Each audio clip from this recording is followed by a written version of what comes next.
Hey everybody, Tim here, Rat Daddy Studios, and a little update on what's going on. I'm actually going to do What Did You Buy Wednesday? First time I've done this one. I think Link came up with this one. I can't remember the name of his YouTube channel right now. I think it's Link's Models. Sorry, Link. Absent-minded. But anyway, so before I show you that, I just... not a whole lot going on. Working on the exhaust for the semi. These are terrible. I mean, I had to start out with 80 grit sandpaper, sanding these pieces down because they're all split into two pieces. So sanded them multiple times with lots of different sandpaper, and they're still wanting to split apart on me, and it's just, I really hate them. Anyway, but you're not going to see most of it because I think most of where these seams are is where it splits. It's, it's on the bottom. Anyway, so fiddling with that. Don't like the stacks, so I'm going to make my own stacks out of aluminum. But in the meantime, picked up a few models. Showed up from Hobby Linked. First one, let's see, Olds F85 funny car, streaker. A lot of you guys I've seen with this. I just really like the look of this thing. I think it's just really cool looking. So yeah, I'm kind of looking forward to doing this one. I know it's not a super complicated kit or anything, but I think it just like, looks cool. So pick that one up. Snake rail dragster. I have the Mongoose from, not this last issue, but an issue way back. I've had the Mongoose front engine one for a long time. I forget who had reissued it before Atlantis. I guess it was Monogram when they were still in one piece. So anyway, I picked that one up. So now I got both of them because I like these. These bring back a lot of memories for me, really from Hot Wheels. I mean, I built these kits as a kid, but with Hot Wheels too. I had the strip, the drag strip, and actually I have the reissued drag strip set with the funny cars in it from, geez, I don't even remember what it was. And when I was really avidly collecting Hot Wheels, it was actually the first time that I met my good friend Bill Daniels, rest in peace. But Bill, I had, oh gosh, this goes back at least 30 years ago, probably more like 35 years ago now.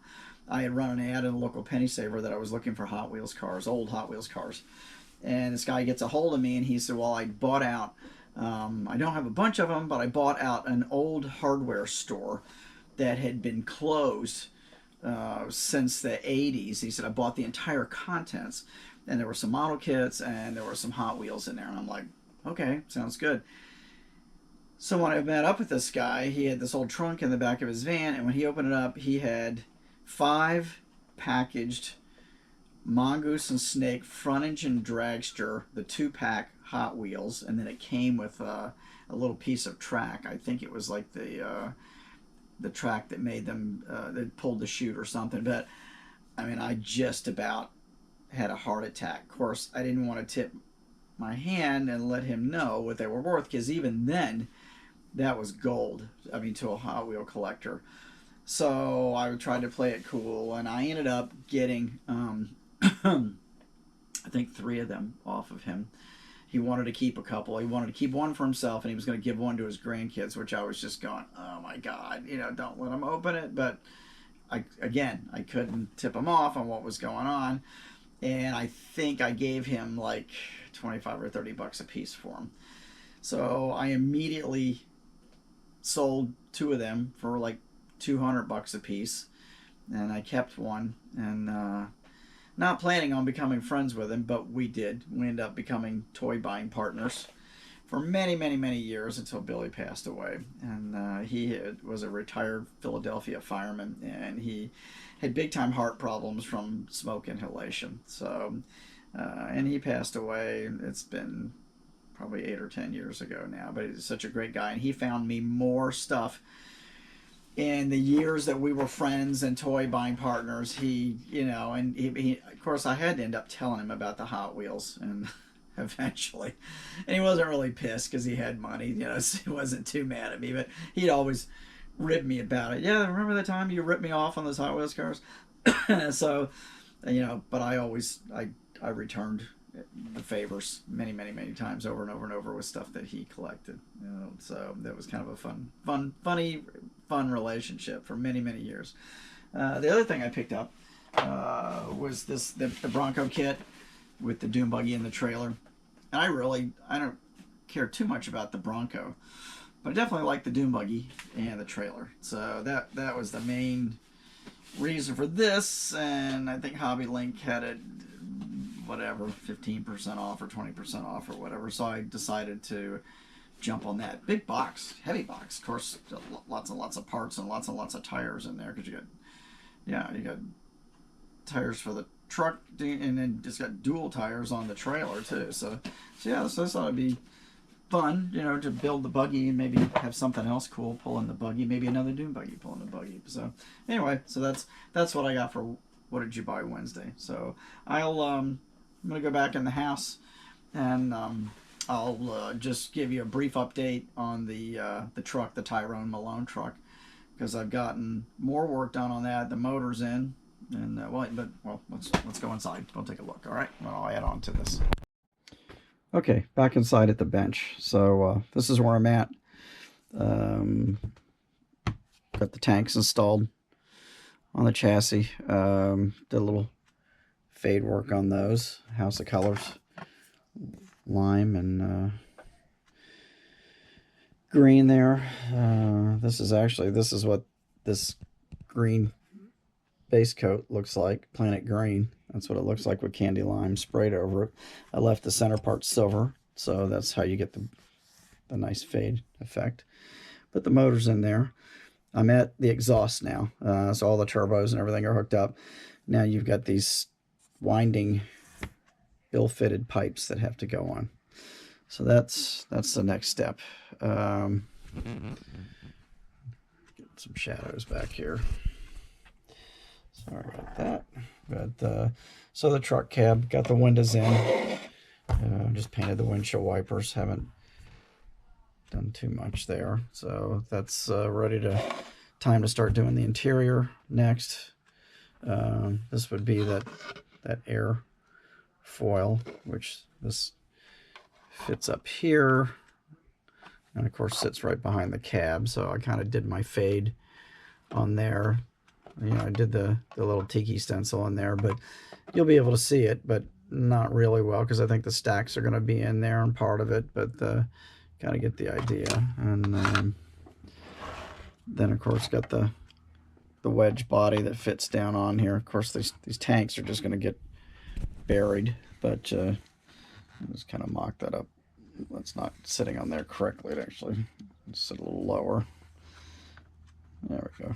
But you kind of get the idea of what's going on here. This sits right about there. Of course, I knew I was going to knock the body down, but anyway, I just kind of hold on to that. So you kind of get an idea of this. So yeah, I like it so far. And you know, the traditional Hawaiian bands that I did around it, I like how that came out. They're not perfect on the wedge part of the body. This was not easy overlaying these things, so I've got some areas like in here that just didn't come out great. But I'm probably going to put some lettering in there. I'm going to hide some of it. I got a little bit of overspray in here too, which I don't know how I did that, because I had so much tape on this thing, and it's still got an edge, a little squared off area there where got around the tape. I got a couple places like that. I got a little spot on the cab where it did the same thing in the corner there. And you know, sometimes you put all this tape on this stuff, and you look at it, and even though you look at it really close, you still just don't see, you know, where you might have missed a tiniest little spot. But anyway, so that's you kind of get the idea how it's looking. But I like it so far. I think the tires and rims really are setting off this build. I really like the way it's going. It's too bad those tanks are getting buried under there, but yeah, happens. So anyway, so that's where I am on this right now. Not working on anything else. I just kind of working towards getting this done. Once I get the exhaust finished up on here, and which I'm not sure, I got to figure that out because I'm not very happy with them. So I know I'm going to sleeve the stacks with aluminum tubes and cut that, but I'm not sure what I'm going to do around the larger part of the stacks, like the muffler-like area with the screen part around. I'm not overly happy with that, but I'm not sure what I'm going to do with it. If I'm going to do anything at all, I'm not sure. I don't know. Anyway, so and then it'll be a matter of doing the interior, figure out my interior colors, and go from there. That'll be next. And of course, once we start slapping all the main body components on and get the interior set in there, then it'll be time to add all the tiny details to the cab. But it's getting there. It's getting down to the last few parts trees, so I'm pretty happy with this so far. Okay, so that's it for What Did You Buy Wednesday. Let's see if I can do this without screwing up. Yeah, so I'll keep you guys posted. Try to post something later this weekend if I make some more progress on it. So it's been a busy week at work. I'm really tired. Haven't been sleeping well for the last couple of weeks, and it's catching up with me. It's kicking my butt. So I'm not really worried about the surgery or anything. I don't know, I'm waking up at like 1 or 2 in the morning and can't fall back asleep. Of course, with my ongoing kidney issues, I'm up peeing, multiple times a night. So, and that's never going to go away. But then I wake up and I'm hungry, or I just start thinking about stuff and I can't go back to sleep. So I know I'm not the only one of us that goes through this. But hey, it is what it is. So yeah, okay, I'm gonna let you guys go, and I'll see you later this week. Thanks for tuning in.